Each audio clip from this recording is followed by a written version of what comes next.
Yes. Welcome. Welcome to Obvious Nights, where I will be pointing out the obvious reasons on why some doctors find this certain stage, NL-S-3, difficult. Disclaimer. Keep in mind that this so-called analysis of the NL-S-3 stage is based solely on my observations from trying to solve the stage using various squads ranging from low rarity to high rarity operators available on my account. Without further ado, let us now hop on the analysis by looking at the NL-S-3 stage map. This map consists of 6 enemy spawns, having 4 on the left side and 2 on the right side. On the other hand, we only have to defend 3 blue boxes positioned at the center of the map. You start the stage with 10 DP available and a total of 6 initial spots around the towers, where you can deploy your first operators.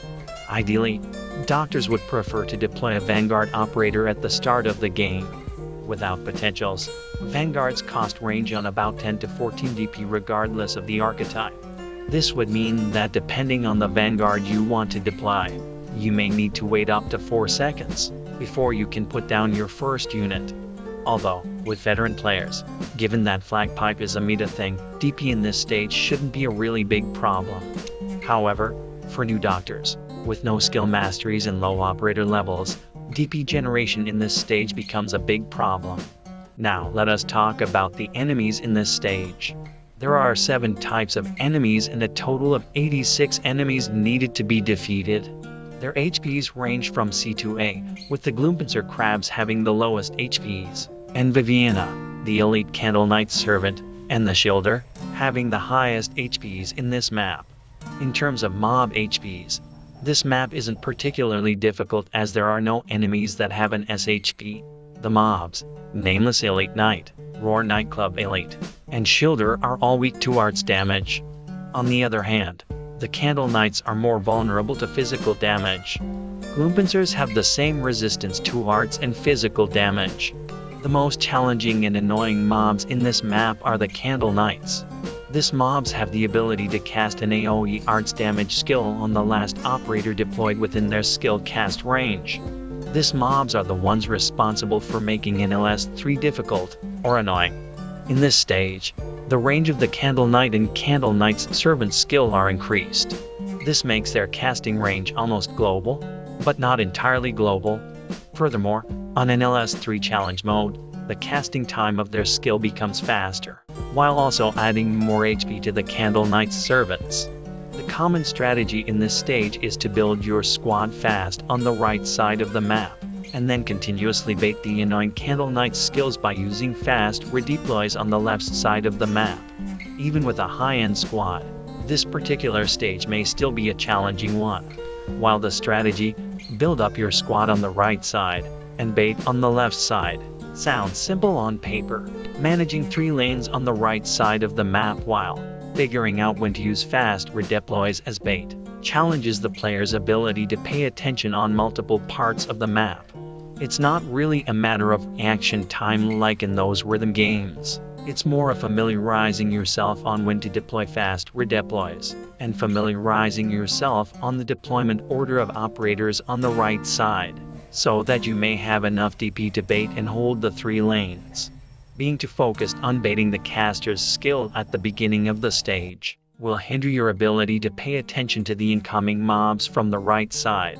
On the other hand, being too focused on just building up your squad into position will make you forget about the caster's skill, causing troubles in your run. As I mentioned earlier, the first reason why this stage is hard is because a lot of things is going on in the map, especially at the beginning. In this clip, I became too focused on baiting the caster's skill, resulting to a leak on the bottom lane on the right side. The next thing that makes this map difficult, especially in challenge mode, is the timing of using bait. With the caster's skill cooldown reduction on challenge mode, it becomes harder for the players to figure out when the casters will use their skill. It becomes harder to figure out whether they already need to bait or not. Additionally, the redeployment time of fast redeploys, as well as the timing of the caster's skill are very close. Hence, a single second miss can cause to the destruction of your operators on the right side of the map. Although at the end of the day, Players may still be used to this timing problem by playing the stage a few times at practice mode. Remember to not waste your fast redeploys like this either lol. Moving on, another factor that adds difficulty to this stage, especially for new doctors, is none other than the low end operator stats itself. New players will have lower leveled operators as well as at max level 7 skills. This operators will not be able to tank as much damage as the veteran players E2 ops with masteries.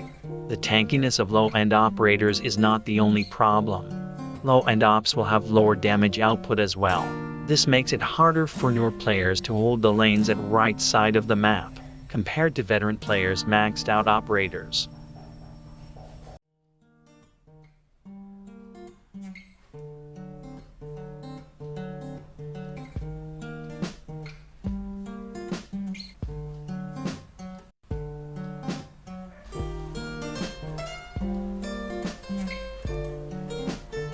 The second to the last factor would be the mechanic I would like to call as the day and night mechanic. Please tell me that it's not just me that somehow, every once in a while, forgets about this mechanic when panicking to replace operators on emergencies lol.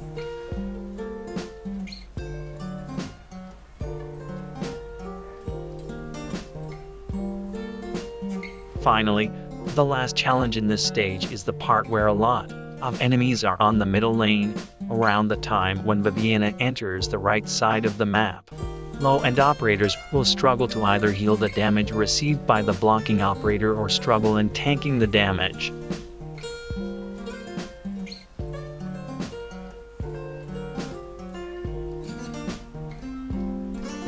In summary, NL-S-3 is a challenging stage because of the following reasons. 1. There are a lot of mobs in the map, scattered on 3 lanes, plus doctors should watch out for the caster's skill. This makes the map a mechanical or physically challenging map as it relies on the player's ability to multitask or micromanage. Doctors may be too focused on just one aspect of the map, leading to a mission failure. Not everyone is good at doing or managing things at the same time. 2. The challenge mode increases the difficulty to manage baits. Personally, even after repeating the stage over and over again, I still miss the timing for baits, especially in challenge mode that leads to a failed run. 3. This is the obvious part of this analysis. New players in my opinion will definitely have a harder time clearing this stage.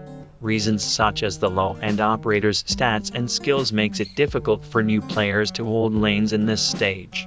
However, at the end of the day, we should keep in mind that we should not push ourselves to zero sanity just to clear these stages. Don't be shy to ask for handholds on streamers' streams or follow guides. The aim of this video is just to help people understand why this stage, that may seem to be too easy for some players, is actually a skill challenging, not so easy stage. That would be all. Thanks for watching.